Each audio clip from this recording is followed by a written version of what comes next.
Trading psychology.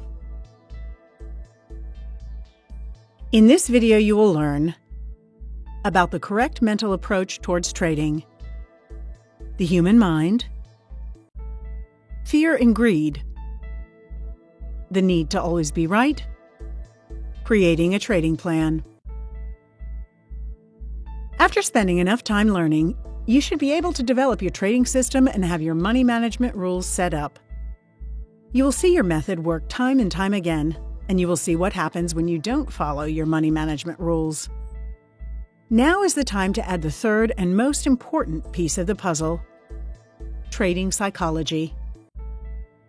Trading psychology and the correct mental approach are key components of successful trading. Trader psychology is the control of the trader's fear. Trader psychology is the control of the trader's greed. In general, it's the discipline to follow your method and stick to your money management. Without discipline, all the best-laid plans can quickly become meaningless. It all starts with the human mind.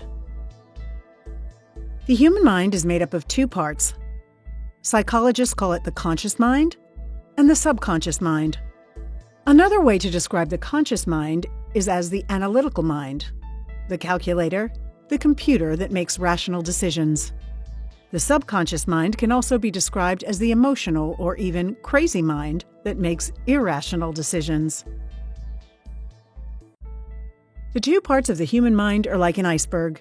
The 10% that you can see on the surface is our conscious mind, while the 90% that is under the sea level is our subconscious mind.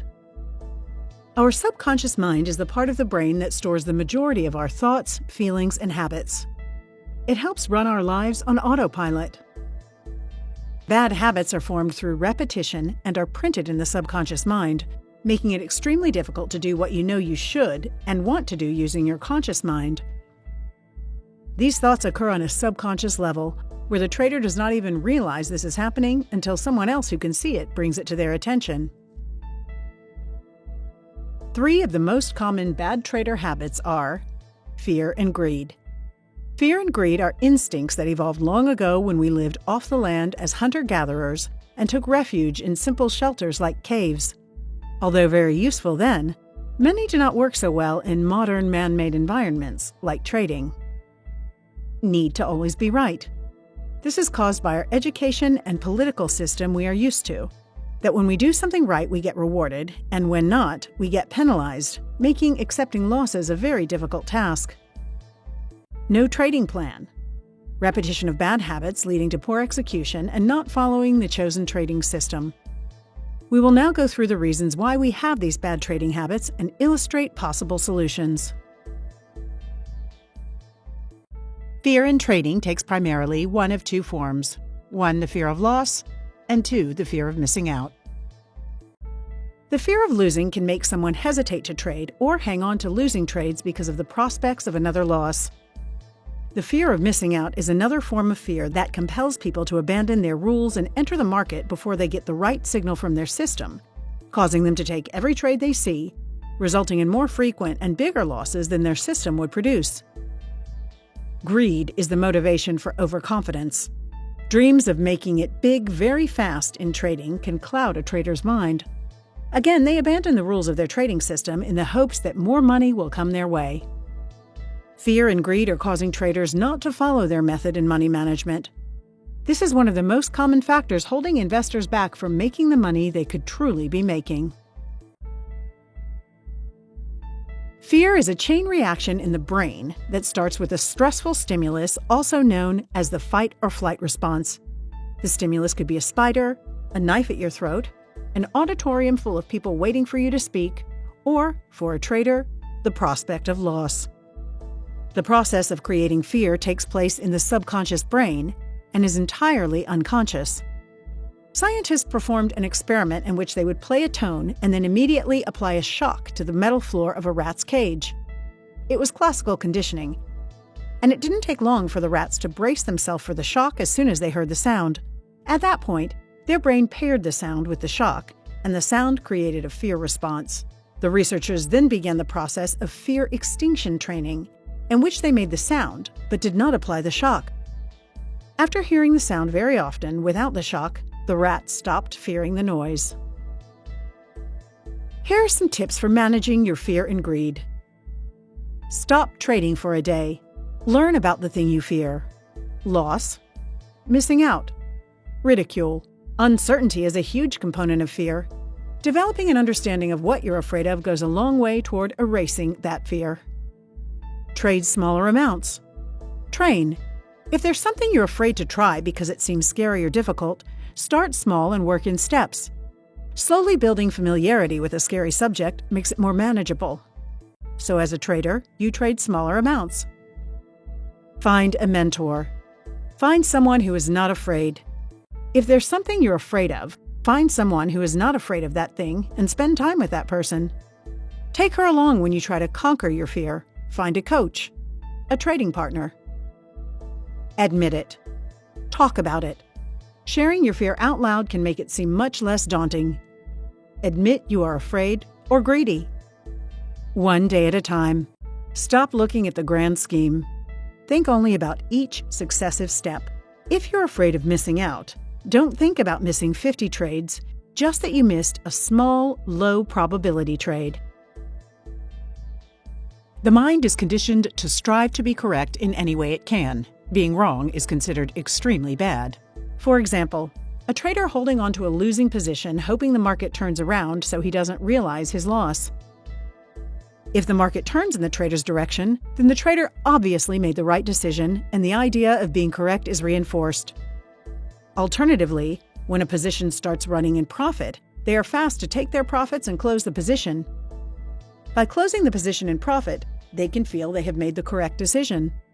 This is one of the main reasons why beginners tend to cut their profits early, but allow their losers to run.